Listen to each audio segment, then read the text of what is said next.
Geraldo Rivera's life of living on the edge of trash, questionable behavior, and his overall pointless existence might come to a screeching halt if this old-school female celebrity starts haggling him and the mainstream media about what he did to her years ago. Bette Midler, another celebrity I could care less about, has some dirty nasty information about Rivera, and if she starts running her yap like a high school drama queen, then Rivera's stank career might be over. Call Rivera whatever you want, he's been in business for ages and he won't hesitate to sink to the bottom of a dumpster if it keeps him on television. It's not shocking that Midler, someone I always found unattractive and only borderline talented, has revived the story about herself getting groped by Rivera and possibly his crew back in the day. This was so long ago that poppers were involved, which are a drug that people sniff to get high for a few minutes, and it made your libido skyrocket. Sure, he's on Fox, but he's a bit of a dope and most people know that. But what most people may not know is the exact details from boring Bette's story that involved the groping and poppers. Meddling Midler told this story to Barbara Walters in 1991, but the incident allegedly took place in the 1970s.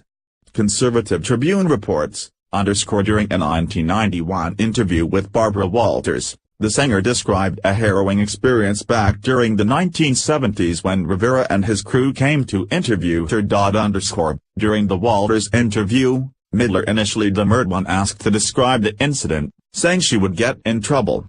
Get in a little trouble, Walters insisted. And thus, Midler went on to describe her experience of being drugged and forcibly abused by Rivera and his crew.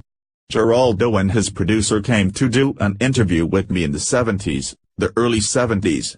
And this was back when he was very sort of hot, Midler said, referring, for the gutter-minded, to Rivera's career arc and not his physical attributes.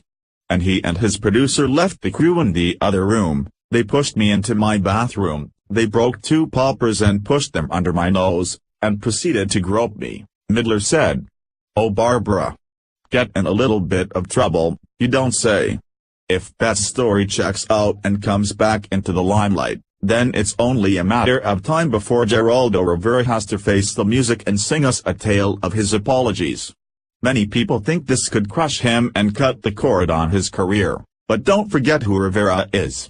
This guy will stand in the bottom of a dumpster, drink the juice, and report on how many fleas trafficked the air that day. He doesn't care. He's a grimy fellow who will do anything for a paycheck. I could have sworn I saw him standing next to the bathroom at Taco Bell reporting on whose stomach grumbled the loudest before exploding all the hot sauce someone dumped on a serving of Nachos Supreme. But the story gets better. Rivera is a bigger creep than you might think, and Midler is likely lying as well. Here's where it gets funnier than the old days of the Three Stooges on Sunday mornings. I didn't offer myself up on the altar of Geraldo Rivera, Midler said sarcastically. He was unseemly. His behavior was unseemly. Midler then joked, and my friend said, oh, what a charmer. Of course you slept with him after that. I'll tell you the truth, Midler added in seriousness. If I had known that 20 years later he was going to wind up as a slimy talk show host, I never would have even let him in the room. What? Bette Midler didn't throw herself on Geraldo Rivera? I don't know about that. She claimed he was the hot item back in the 70s, so maybe she wanted a little taste of that success. Now the part about Midler's friends saying that Midler slept with Rivera afterward. Is that true? Then if it is, then there's no sexual harassment. You can't hook up with a guy and then say he harassed you. It's one or the other. If she did not sleep with Rivera, then that's sad. That means Rivera, the big star at the time, had a girl cornered, gave her poppers, and still couldn't seal the deal? But I thought Rivera was a stud back in the 70s. Was it his looks that still prevented women from going all the way? How can Midler be on poppers and still say no? That's hilarious. Let's hope this turns into a battle of 2 old celebrities. Maybe Lifetime Movie Network can make a movie about it and we can sit back laughing. If Rivera's career is over, then who cares? He and Midler can bicker over it while the rest of us worry about things that matter, like how much white privilege I have or if I can say Merry Christmas in a movie theater without getting accosted by liberals. Don't forget to write #me either if you're sick of hearing about geriatric people bringing up their flirtatious moments from the 70s.